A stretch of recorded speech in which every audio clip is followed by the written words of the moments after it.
When I was the Prime Minister of Canada, I was often asked this question: why do you support Israel? My response, in effect, was always the same. Why wouldn't I support Israel?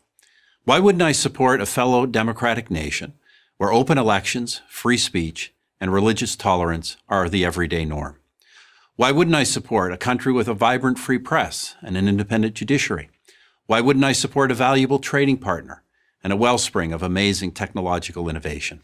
Why wouldn't I support our most critical ally in the Middle East and in the international struggle against terrorism? In a rational world, in a world where simple common sense prevailed, the question, why do you support Israel, would be like asking, why do you support Australia or Canada?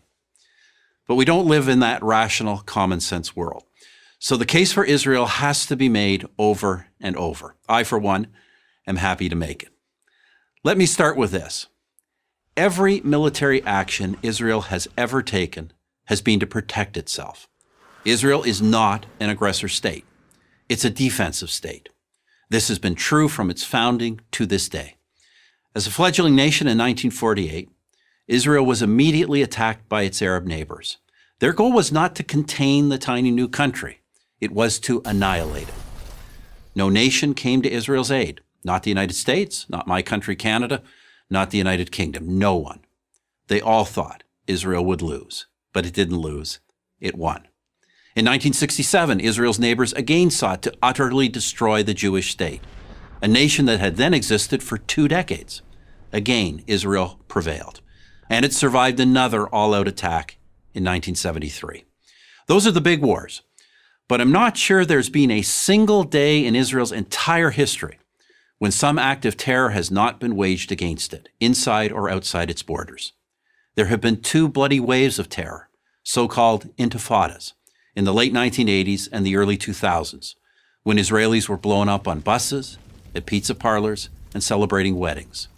There have been incursions from terror groups like HEZBOLLAH in Lebanon. There have been thousands of rocket attacks from Hamas in the Gaza Strip, even after Israel completely withdrew from that territory in 2005.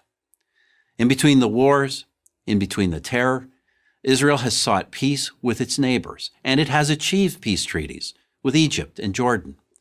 For others, however, every Israeli gesture for peace is met with incitement and violence. I recount this history for one reason.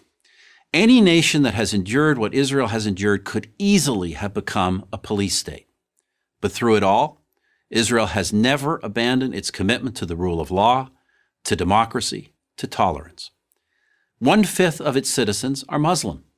They enjoy the same rights as Jewish citizens. They occupy key positions in the nation's courts, press, and government, and they have their own parties representing them in the Knesset, Israel's parliament. To say that Muslims in Israel are the freest Muslims in the region is an understatement. How about this as a human rights test? Prisoners in Israel, be they Jewish or Arab, are well treated, well fed, and have access to the best possible medical care. Parents and spouses of these prisoners know where they are and that they are safe. Who else in the region but Israel can make that claim? Through all the wars and all the terror, Israel has survived, and especially in the last 20 years, it has thrived. It's known as Startup Nation, and with good reason. Key components of your cell phone and your laptop were designed in Israel. A drug or a medical device that has saved your life or the life of a loved one may have been developed in Israel. Yet there are leftist politicians, activists, artists, academics, and college students who devote their lives to denouncing Israel, calling for boycotts, demanding it be cut off from academic and professional societies. Do they denounce the Palestinian leadership that hasn't held an election in well over a decade? Do they denounce the leadership of Hamas, who use women and children as human shields to protect their fighters? No, they denounce free, vibrant, democratic, innovative Israel. With all the brutal and violent regimes, not only in the Middle East, but around the world, how is one to explain singling out Israel for condemnation? Sadly, only one explanation fits: anti-Semitism. Do these haters of Israel question the legitimacy of any other democratic nation, of any nation for that matter? Of course, the answer is no. Somehow they only manage to oppose the Jewish one. The State of Israel has now existed for 70 years. It is one of the freest, most prosperous, most successful nations on earth. Why do I support Israel? Why wouldn't I? Why wouldn't anyone? I'm Stephen Harper, 22nd Prime Minister of Canada for Prager University. Thank you for watching this video. To help keep PragerU videos free, please consider making a tax-deductible donation.